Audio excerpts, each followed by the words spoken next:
From UncoverDC by Celia Farber, April 7th, 2020. Was the COVID-19 test meant to detect a virus? The Corona simulation machine. Why the inventor of the Corona test would have warned us not to use it to detect a virus. Scientists are doing an awful lot of damage to the world in the name of helping it. I don't mind attacking my own fraternity because I'm ashamed of it. Kary Mullis, inventor of polymerase chain reaction. What do we mean when we say someone has tested positive for the coronavirus? The answer would astound you. But getting this answer is like getting to a very rare mushroom that only grows above 200 feet on a sequoia tree in the forbidden forest. I say that for dramatic effect, but also because I wound up, against all odds, finding it. And I'm not even a science person. I'm just stubborn. Every day I wake up and work at shedding one more layer of ignorance by listening carefully. I got lucky with scientists many years ago. Epic, incredible scientists, happening to cross my path when nobody else wanted to talk to them. Now their names are emerging, their warnings and corrections crystallizing. True science, the nature of the natural world, is never bad news. Globalist science is nothing but bad news. The reason Bill Gates wants you to believe a coronavirus will exterminate over 450 million people is that he hates nature, God, and you. A subjective interpretation. Why is that? You'd have to ask his psychiatrist. But let's talk about the latest terror bomb detonated by global atheist PC creeps upon your perfectly good free life as a U.S. citizen in 2020, governed by a president who does not think backwards. How many of us are infected with this novel coronavirus, and how scared should we be? First, a spiritual law. Anything that tries to frighten you comes from opposition in spiritual battle. It's not the Holy Spirit, period. Ignore its threats and keep your wits about you. You don't have to shout, "Stay safe," to your neighbors. We are safe. We have an immune system that is a miracle, like the Sistine Chapel. It withstands toxic microbial inundation on a grand scale at all times, while operating a superhighway of adaptive, life-sustaining genetic information on cellular bridges, emitting telegrams of vital evolutionary code, slandered as viruses or retroviruses. People die, yes. But people don't die the way Bill Gates would have you believe, at the mercy of malicious, predatory pathogens lurking on every surface, and especially other humans. That's not science, that's social engineering. Terrorism. Let's proceed. What do we mean when we say a person tests positive for COVID-19? We don't actually mean they've been found to have it. We've been hijacked by our technologies, but left illiterate about what they actually mean. In this case, I am in the rare position of having known, spent time with, and interviewed the inventor of the method used in the presently available COVID-19 tests, which is called PCR, polymerase chain reaction.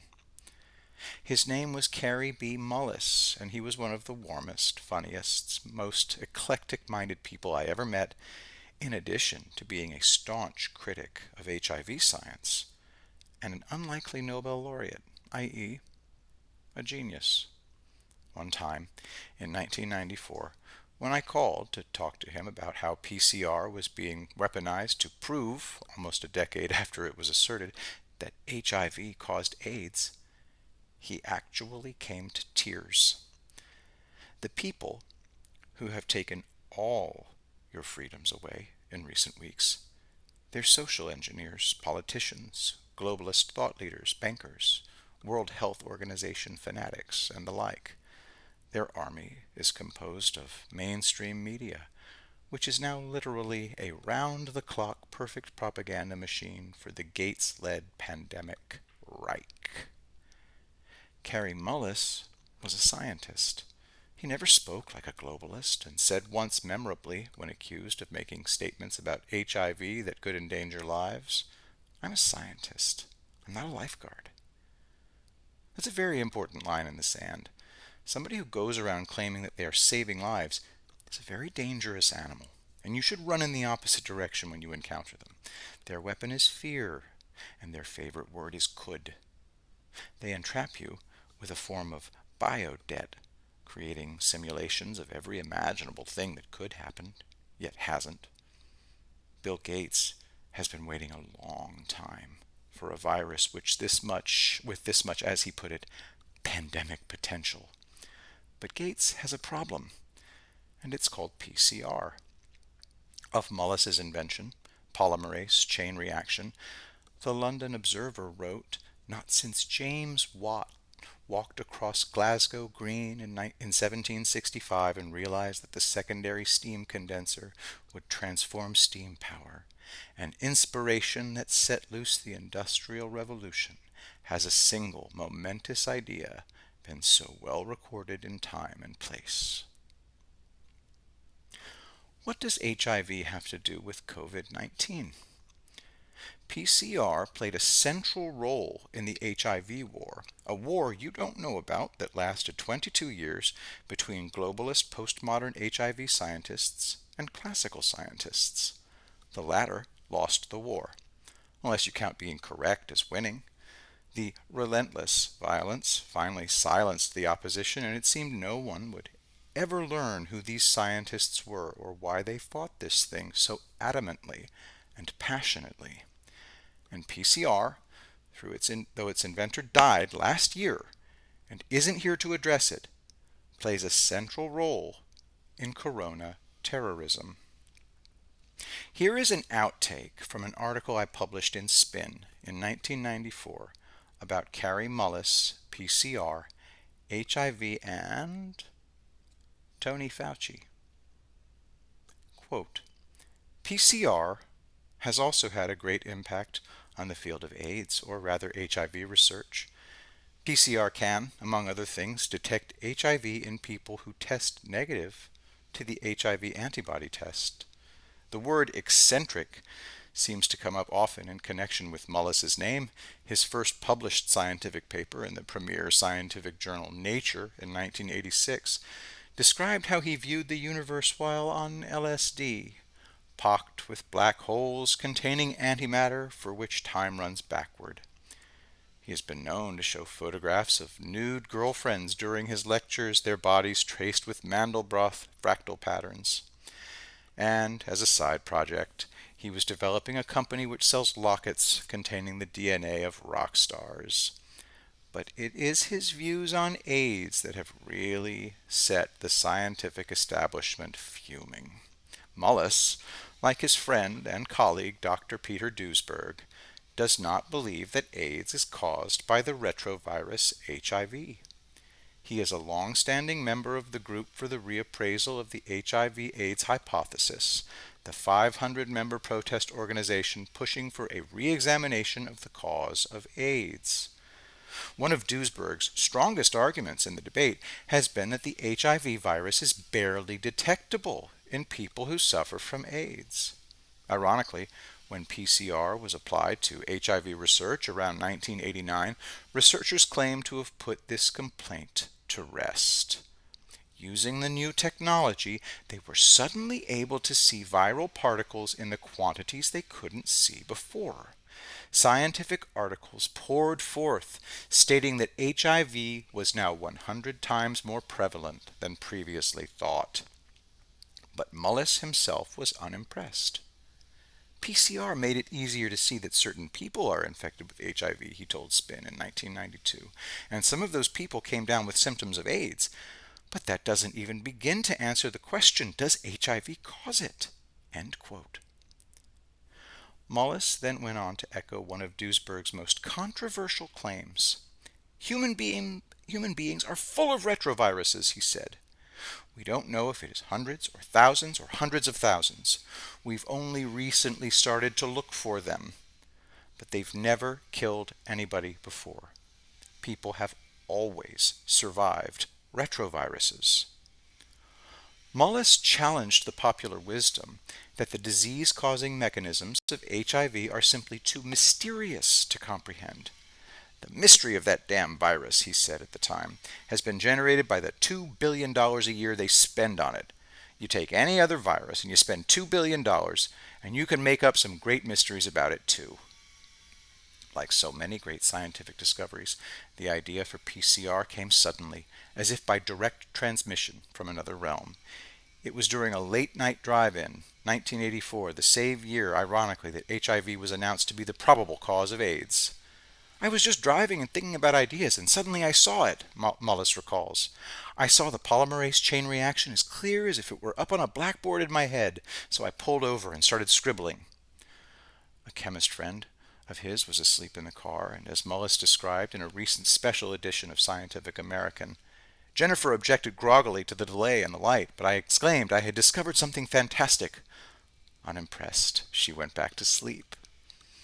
Mullis kept scribbling calculations right there in the car until a formula for DNA amplification was complete. The calculation was based on the concept of reiterative exponential growth processes, which Mullis had picked up from working with computer programs. After much table pounding, he convinced the small California biotech company he was working for, Cetus, that he was onto something. Good thing they finally listened. They sold the patent for PCR to Hoffman La Roche for a staggering sum of $300 million. The most money ever paid for a patent. Mullis, meanwhile, received a $10,000 bonus. Mullis's mother reports that as a child, her lively son got into all kinds of trouble, shutting down the house's electricity, building rockets, and blasting small frogs hundreds of feet into the air.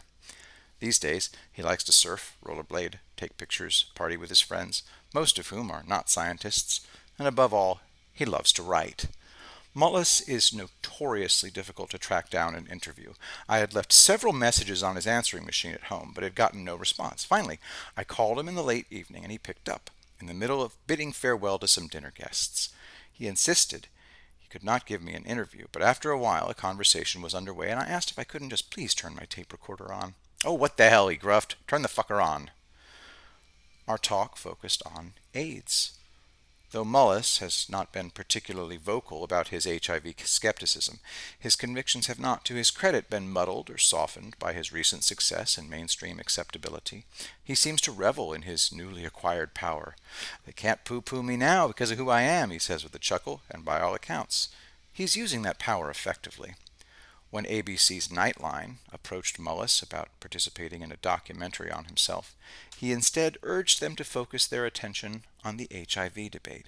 "That's a much more important story," he told the producers, who up to that point had never acknowledged the controversy. In the end, Nightline ran a two-part series, the first on Kary Mullis, the second on the HIV debate. Mullis was hired by ABC for a 2-week period to act as their scientific consultant and to direct them to sources. The show was superb and represented a historic turning point, possibly even the end of the 7-year media blackout on the HIV debate. But it still didn't fulfill Mullis's ultimate fantasy. "What ABC needs to do," says Mullis, "is talk to the chairman of the National Institutes of Allergy and Infectious Diseases, Dr. Anthony Fauci, and Dr. Robert Gallo, one of the discoverers of HIV, and show that they're assholes, which I could do in 10 minutes. But I point out, Gallo will refuse to discuss the HIV debate, just as he's always done. "I know he will," Mullis shoots back, anger rising in his voice. "But you know what? I'd be willing to chase the little bastard from his car to his office and say, 'This is Kary Mullis trying to ask you a goddamn simple question,' and let the cameras follow. If people think I'm a crazy person, that's okay. But here's a Nobel Prize winner trying to ask a simple question from those who spent $22 billion and killed 100,000 people. It has to be on TV. It's a visual thing. I'm not unwilling to do something like that." He pauses, then continues, "And I don't care about making an ass of myself because most people realize I am one." While many people, even within the ranks of the HIV dissidents, have of late tried to distance themselves from the controversial Duisberg, Mullis defends him passionately and seems genuinely concerned about his fate. I was trying to stress the point to the ABC people, he says, that Peter has been abused seriously by the scientific establishment to the point where he can't even do any research. Not only that, but his whole life is pretty much in disarray because of this, and it's only because he has refused to compromise his scientific moral standards. There ought to be some goddamn private foundation in the country that would say, well, we'll move in where the NIH dropped off. We'll take care of it. You just keep right on saying what you're saying, Peter. We think you're an asshole, and we think you're wrong. But if you're the only dissenter and we need one because it's science, it's not religion. And that was one of the reasons why I cooperated with ABC. I'm waiting to be convinced that we're wrong, Mullis continues. I know it ain't going to happen, but if it does, I will tell you this much. I will be the first person to admit it. A lot of people studying this disease are looking for the clever little pathways that they can piece together that will show how this works. Like, what if this molecule was produced by this one, and then by this one, then by this one? And then what if this one and that one induces this one? That stuff becomes, after two molecules, conjecture of the rankest kind. People who sit there and talk about it don't realize that molecules themselves are somewhat hypothetical, and that their interactions are more so, and that the biological reactions are even more so. You don't need to look that far. You don't discover the cause of something like AIDS by dealing with incredibly obscure things. You just look at what the hell is going on. Well, here's a bunch of people that are practicing a new set of behavioral norms. Apparently, it didn't work because a lot of them got sick. That's the conclusion. You don't necessarily know why it happened, but you start there. End quote. That was a historical detour, shared in hopes of rooting this conversation historically. When you see the word cases on your TV screen, in this world that has now been hijacked by one single event, one dread, one idol, you will be forgiven for thinking those are cases of COVID-19. The number of cases is often a very big number, backlit in red. Today, for example, the number of total cases in the U.S., according to Worldometer, is 309,728. The total death figure is 8,441. Active cases is 286,546, of which 8,206 are serious, critical. The number of new deaths is 1,037, and the number of total recovered is 14,741. I'm not clear what an active case is. Does it mean fully symptomatic, partially symptomatic? If the latter, it surely encompasses influenza, pneumonia, which has magically, as many have observed, dropped off a cliff for 2020. In China, generally, they diagnose corona with CT scans and one or two positive PCR tests.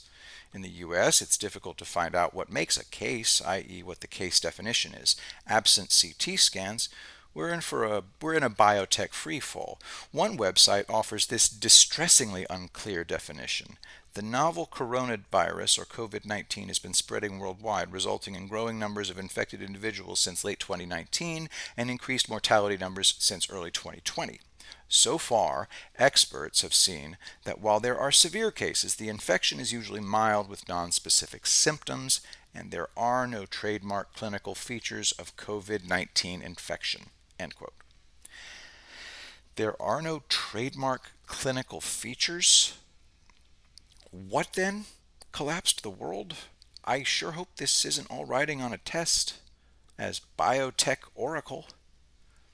A few graphs down, my fears are confirmed. Quote, diagnosis of COVID-19 involves laboratory tests. Once someone has been diagnosed with the coronavirus, additional diagnostic tests may be done to determine the severity of the infection. End quote. I accept that something is going on that overlaps with flu, but reportedly worse than a normal flu. That's what we're hearing. It involves an acute lack of oxygen for reasons unclear. People can't breathe. Intubation is a serious, potentially dangerous procedure that begs many questions, but that's for a future article. What is the relationship between the spread of testing and the spread of a new virus? How do we know what we are experiencing in comparison to what we are assuming we are experiencing? One study in Austria found that increased testing correlated with, no surprise, increased cases. In an email discussion between a group of international scientists, academics, and MDs, the question was posed whether the daily number of new cases would track with the daily number of tests. Yes, they do, wrote Austrian MD Christian Fiala. Here are the data from Austria. In other words, if they want to further increase the number of infected people, they have to also increase the number of tests. However, that is physically impossible. Another aspect, during the first weeks, most tests were done on sick people. Therefore, the percentage of positive tests was relatively high. But there are not so many sick people, and with the general rollout of tests, the vast majority of those tested will be healthy. Consequently, the percentage of positive tests will be low, and most will be false positive. In other words, it is impossible to continue the increase of positive test results. In the U.S., we have all but abandoned the classical diagnostic medicine in favor of biotech or lab result medicine. This has been going on for a long time and is a dangerous turning. The corona test is named with characteristic tectedium. Quote, the CDC 2019 NCOV real-time RT-PCR diagnostic panel. That means it is a needle in a DNA haystack test, a PCR test. It finds fragments, nucleic acids, from an email from Carrie Mullis to the widow of boxer Tommy Morrison, whose career and life were destroyed by an HIV test and who litigated ferociously for years against test manufacturers. Dr. Mullis wrote on May 7, 2013, quote, PCR detects a very small segment of the nucleic acid, which is part of a virus itself. The specific fragment detected is determined by the somewhat arbitrary choice of DNA primers used, which become the ends of the amplified fragment. End quote.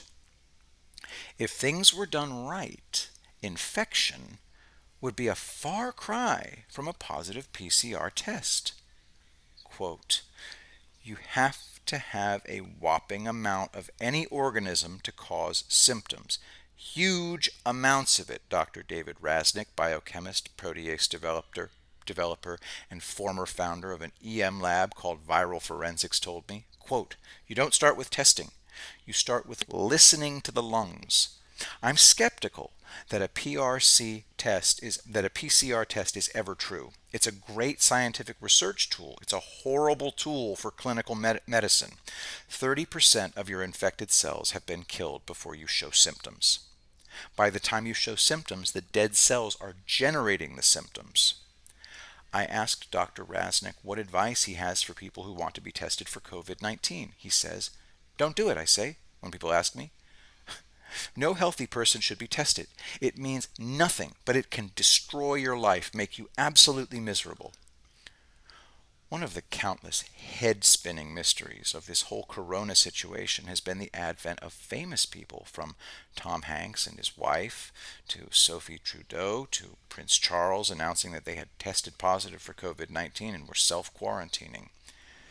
In all these famous, powerful people cases, the symptoms were either non-existent or mild. Why, one wondered, did they make so much hay out of it? The British royals especially seemed to contradict their ethos of secrecy in this case. So what did it mean? It signaled, if anything, that COVID-19 is not all that deadly, that the virus can be present without causing the disease, that host factors matter, and that being positive for COVID-19 is neither a PR death sentence nor an actual death sentence. Maybe in their elite and esoteric language it means some kind of prestige or sacrament to a pagan virus deity. Who knows? In the case of the Trudeau, Sophie tested positive and had symptoms, while her husband Justin, the Prime Minister, never got sick and was never tested. He didn't want to appear privileged. Not everybody can get tested in Canada. You must have symptoms. We do live now in a world dominated by a coronavirus, as my friend Kevin Corbett, a nurse in the UK, puts it, with knobs on it. Shrek green is the color that was chosen. We're lost in a simulation, seeking to grab hold of truth and reality. One way that I do that is to grab hold of words, slow them down, and analyze them. Globalists love to weaponize words and make spells out of them. Hypnotics. To this end, they invent new words and force you to use them and live them. Words like coronavirus and social distancing and COVID-19, tested positive. Whether we realize it or not, this phrase is an echo of HIV think, which I swam through for most of my so-called career in journalism, choking and spitting all the way out. The globalists write code. They encode viruses and give them a weaponized video game identity. In this video game, you lose all your freedoms and must display gratitude and servitude. Viral code trumps all other forms of politics. Nothing can counter it, especially not science. The virus is also a sweeping metaphor for the spread of misinformation, which means anything outside their religious doctrines, not recognized by classical virology. The code, the potential scenarios, the mysticism and superstition about how the virus spreads must not be questioned. If you wish to remain a person, as opposed to an unperson, it's a form of post-globalist environmental socialism gone malignant.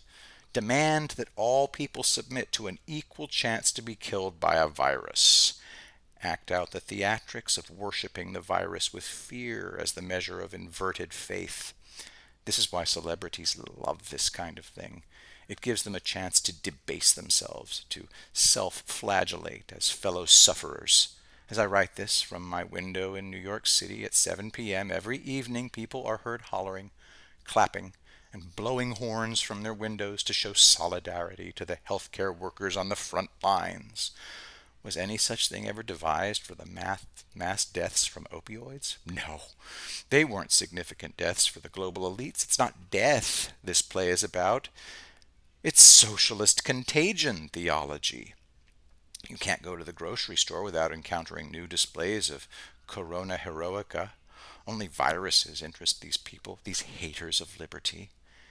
Yet they refuse to learn the first thing about the natural life of viruses and humans. If they did peer into this world, they would find beauty, truth, and wonder. They would find that viruses are rarely deadly, always misunderstood, and actually trying to protect us. The reason the globalists are obsessed with spread and viruses is because they want to shut down all forms of communication and information exchange that threatens their new world order.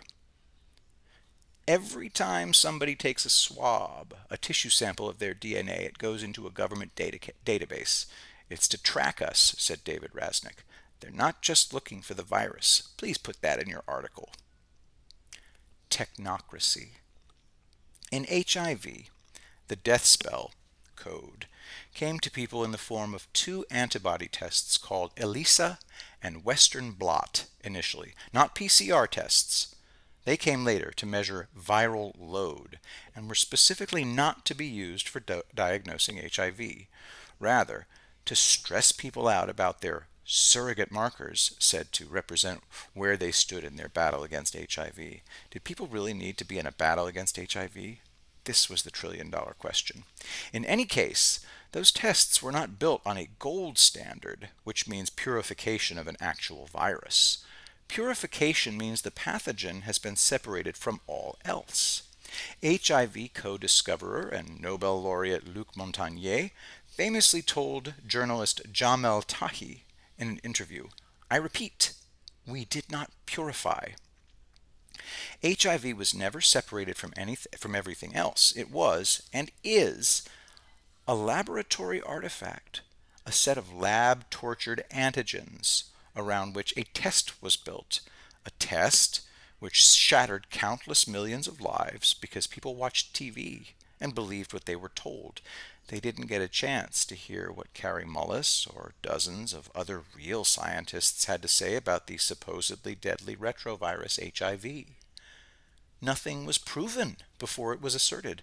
This became the norm, paving the way for the situation we are in now. Global, viral, communism.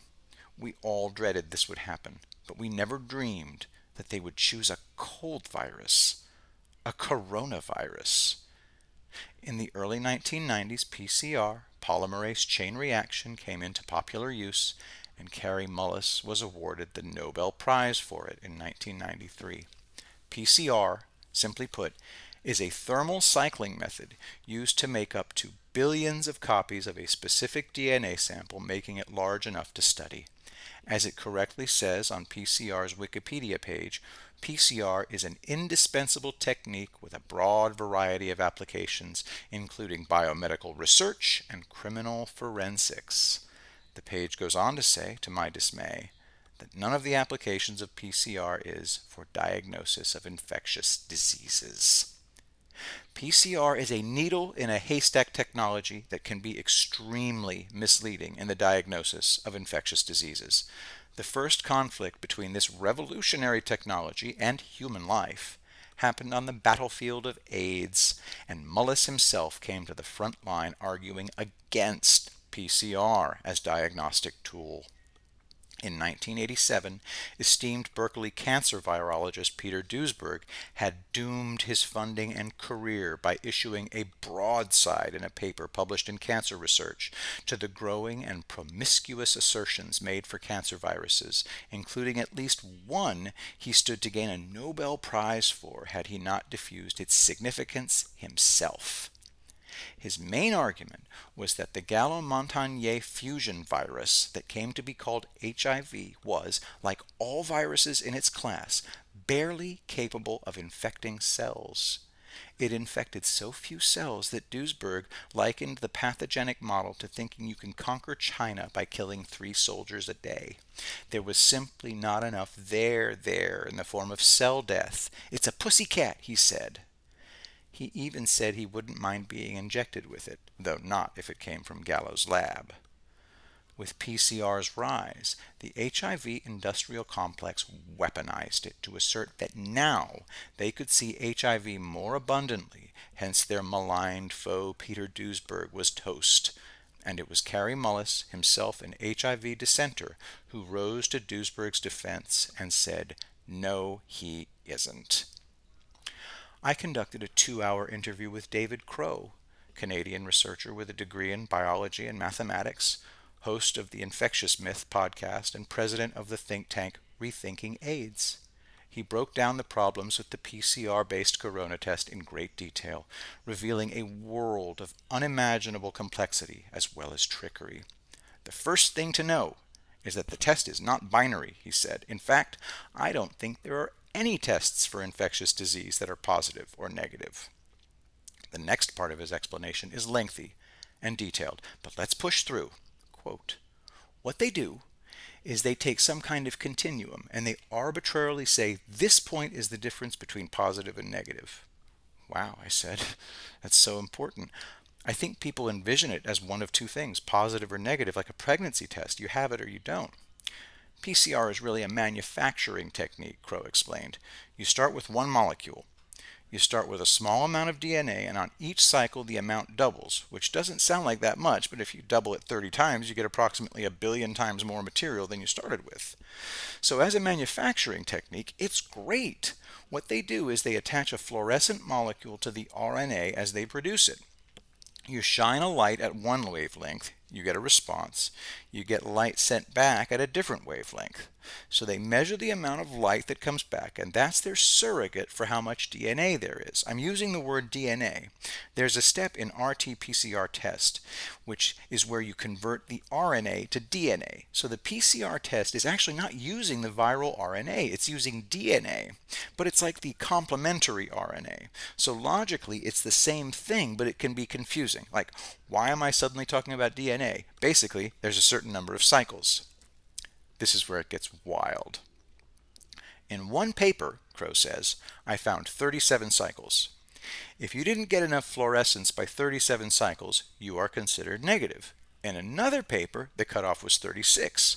37 to 40 were considered indeterminate, and if you got in that range, then you did more testing. I've only seen 2 papers that described what the limit was, so it's quite possible that different hospitals, different states, Canada versus the US, Italy versus France, are all using different cutoff sensitivity standards of the COVID test. So if you cut off at 20, everybody would be negative. If you cut off at 50, you might have everybody positive. I asked him to pause so I could exclaim my astonishment. And yet it was deja vu all over again. Just like in the HIV battle, people were never told that the HIV test had different standards in different countries and within countries from lab to lab. The highest bar, the greatest number of HIV proteins, was in Australia, 5. The lowest was Africa, 2. In the US, it is generally 3 to 4. We used to joke that you could rid yourself of an HIV diagnosis by flying from either the US to Australia to Africa.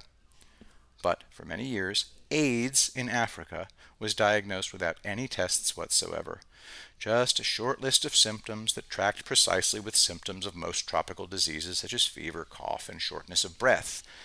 David, in his quiet, Canadian way, dropped a bombshell in the next sentence statement. I think if a country said, we need to end this epidemic, they could quietly send a memo around saying we shouldn't be having a cutoff of 37.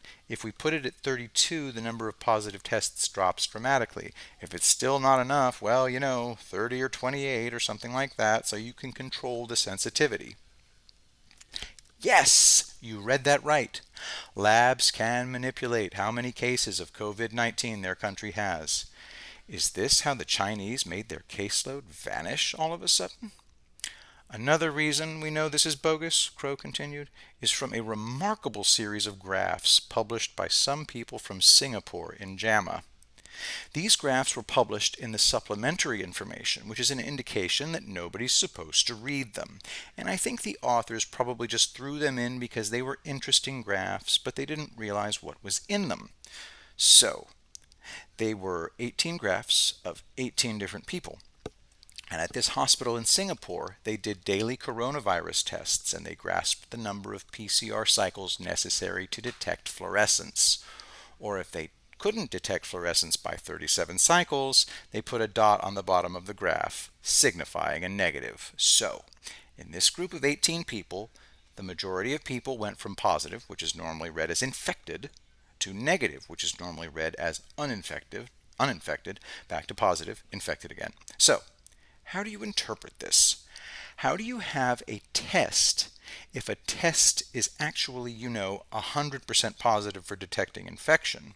Then the negative results must have been wrong. And so one way to solve that is to move the point from 37 to say 36 or 38. You can move this cycle of numbers. It's an arbitrary division up or down. But there's no guarantee that if you did that, you wouldn't still have the same thing. It would just, instead of going from 36 to undetectable and back to 36 or back to 45, it might go from 33 to undetectable to 30 or something like that, right? So you can't solve the problem by changing this arbitrary binary division. And so, basically, this says that the test is not detecting infection. Because if it was, like if you're infected and then you're uninfected and you're in a hospital with the best anti-infective precautions in the world, how did you get reinfected? And if you cured the infection, why didn't you have antibodies to stop you getting reinfected? So there's no explanation within the mainstream that can explain these results. That's why I think they're so important. End quote. I couldn't believe my ears, and yet I could. Have you ever tried to read the package insert for a corona PCR test? You begin to feel after a while that the technobabble is some kind of spell or bad dream. An alien language from another dimension that could not possibly, whatever else it may do, help a single human being have a better life. It's not English. I don't know what it is. I've been quoting Alice in Wonderland a lot recently, David says, because it's the only way I can wrap my head around it. Alice said, "Sometimes I can believe 6 impossible things before breakfast." One of the ways to distinguish truth from deception in contemporary science is to track what gets removed. For example, David tells me, there was apparently an English abstract online at PubMed out of China that rendered the entire COVID testing industrial complex baseless and absurd. Quote, there was a famous Chinese paper that estimated that if you're testing asymptomatic people, up to 80% of positives could be false positive. That was kind of shocking, so shocking that PubMed had to withdraw the abstract, even though the Chinese paper appears to still be published and available. I actually have a translation with a friend. I translated it into English, and it's a really standard calculation of what they call positive predictive value. The abstract basically said that in asymptomatic populations, the chance of a positive coronavirus test being a true positive is only about 20%. 80% will be false positive. Doesn't that mean the test means nothing? I asked. The Chinese analysis was a mathematical analysis, a standard, the standard analysis that's been done a million times before. There's no reason to withdraw the paper for any reason. There's nothing dramatic about the paper. It's a really boring analysis. It's just that they did the standard analysis and said in some populations, like they estimated 1% of people are actually infected in the population. You could have 80% false positive. They couldn't do real analysis of false positives in terms of anything determining whether a test is correct or not, because that requires a gold standard, and the only gold standard is purification of the virus. So, we get back to the fact that the virus is not being purified. If you could purify the virus, then you could take 100 people who tested positive and you could search for the virus in them. And if you found the virus in 50 out of 100 and not in the other 50, you could say that the test is only accurate 50% of the time. But we have no way to do that because we haven't yet purified the virus, and I don't think we ever will. David Rasnick has had exchanges with David Crow about this and concurs. To my knowledge, we have not yet purified this virus. In a previous interview I did with him a few weeks ago, he said this about PCR tests and the fallacies of thinking less is more, or smaller is better, or more sensitive means more accurate. It's like fingerprints. With PCR, you're only looking at a small number of nucleotides. You're looking at a tiny segment of genes, like a fingerprint. When you have regular human fingerprints, they have to have points of confirmation. There are parts that are common to almost all fingerprints, and it's those generic parts in a coronavirus that the PCR test picks up. They can have partial loops, but if you only look at a few samples of fingerprints, you're going to come up with a lot of segments of RNA that we're not sure have anything to do with coronavirus. They will still show up in PCR. You can get down to levels where it's biologically irrelevant and then amplify it a trillionfold. The primers are what you know. We already know the strings of RNA for the corona family, the regions that are stable. That's at one end. Then you look at the other end of the region for all coronaviruses. The Chinese decided that there was a region in those stable areas that was unique to their coronavirus. You do PCR to see if that's true. If it was truly unique, it would work. But they're using the SARS test because they don't really have one for the new virus. SARS isn't the virus that stopped the world, I offer. That's right. PCR for diagnosis is a big problem, he continues. When you have to amplify it these huge numbers of times, it's going to generate massive amounts of false positives. Again, I'm skeptical that a PCR test is ever true.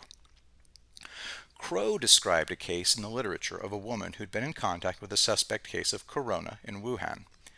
They believed was the index case. She was important to the supposed chain of infection because of this. They tested her 18 times, different parts of the body like nose, throat, different PCR tests. 18 different tests. And she tested negative every time. And then they, because of her epidemiological connection with the other cases, they said, we consider her infected. So they had 18 negative tests and they said she was infected. Now, why was she important? Well, there was only one other person who could have theoretically transmitted the virus if the original patient outside the family was who they thought it was. But secondly, she had the same exact symptoms as everybody else, right? So, 4 people in this family came down with fever and cough and headaches, fatigue, and all these kinds of big symptoms. So if she could get those symptoms without the virus, then you've got to say, well, why couldn't everybody else's symptoms be explained by whatever she had? I mean, maybe they ate some bad seafood or something, and so they all got sick. But it had nothing to do with the coronavirus. But because 3 out of the 4 tested positive, they all were considered infected and out of the same paper. Another interesting thing is that they did a lot of tests. The first person in the list of people tested, he was positive on 3 out of 11 tests. So again, they took nose and throat samples and, different methods and all this kind of stuff. And they all got 11 separate tests and only 3 were positive. And of course, all you need to be considered infected is one positive test. They could test you 20 times, and if you test positive once, then you're infected. So a positive test is meaningful. A negative test, it's like, not so much. I asked Crow what he thought Kary Mullis would say about this explosion of PCR insanity. I'm sad that he isn't here to defend his manufacturing technique, he said. Kary did not invent a test. He invented a very powerful manufacturing technique that is being abused. What are the best applications for PCR? Not medical diagnostics. He knew that, and he always said that. Our conversation went in many directions, and I plan to publish the entire audio interview. I asked David what he thought was happening here at the most core level. I don't think they understand what they're doing, he said. I think it's out of control. They don't know how to end this. This is what I think happened. They've built a pandemic machine over the many years, and as you know, there was a pandemic exercise not long before this whole thing started. I just want to identify who sponsored that simulation conference 6 weeks before the first news broke out of Wuhan, I interjected. It was the Bill and Melinda Gates Foundation, Johns Hopkins Center for Health Security, and the World Economic Forum. Incidentally, all the stats, projections, and modeling you see in the media are coming out of Johns Hopkins. Right. So this beautiful pandemic machine is a lot like, let's use an example of an aircraft simulator. Okay, so pilots are tested on an aircraft simulator. So if you're flying along in an airplane and there's a loud bang and you see smoke coming from an airplane on the right-hand side, this is probably the first time a pilot has ever been in an airplane that had an engine failure. But he's tested this scenario 25 times on an aircraft simulator, so he knows exactly what to do without being told. He goes through the procedure. He doesn't have to think. He just does the steps that have been taught through the aircraft simulator, and he successfully lands the airplane with one engine. So a pandemic simulator is just like that. You sit down at the computer, you see the virus going around the world, and you say, okay, so what we need to do is we need to dress everybody in protective clothing. We need to quarantine everybody who's positive. Next step, we need to do social isolation. It's a mathematical model, and at the end you always win, right? So in the end, the good guys win, and the pandemic is defeated. But there's never been like an actual real pandemic since they built this machine. So there's this huge machine. It's got a red button on it. It's like if you ever detect a pandemic starting, you press the red button. We don't know exactly what happened, but I think the Chinese government was embarrassed because they were being accused of covering up a pandemic. They said, okay, we want Western approval for our medical system, so we're going to press the goddamn red button. Or they did. And then everything followed from that. The problem is that the simulation was never based on reality. In another part of our conversation, he'd said something unforgettable. So, we've essentially been taken over by the medical Taliban, if you like. I pressed him one last time. David, in conclusion, finish this sentence. The PCR test for corona is as good as... His reply made me laugh. I didn't know I still could laugh. It's as good as that Scientology test that detects your personality and then tells you need to give all your money to Scientology. Celia Farber is half Swedish, raised there, so she knows socialism from the inside. She has focused her writings on freedom and tyranny, with an early focus on the pharmaceutical industry and media abuses on human liberties. She has been under ferocious attack for her writings on HIV and AIDS, where she has worked to document the topic as a psychological operation and rooted in fake science. She is a contributor to UncoverDC and the Epoch Times, and has in the past written for Harper's, Esquire, Rolling Stone, and more. Having been gravely injured in legacy media, she never wants to go back. She is the recipient of the Semmelweis International Society Clean Hands Award for Investigative Journalism, and was under such attack for her work she briefly sought protection from the FBI and NYPD. She is the author of Serious Adverse Events, An Uncensored History of AIDS, and the editor of The Truth Barrier, an investigative and literary website.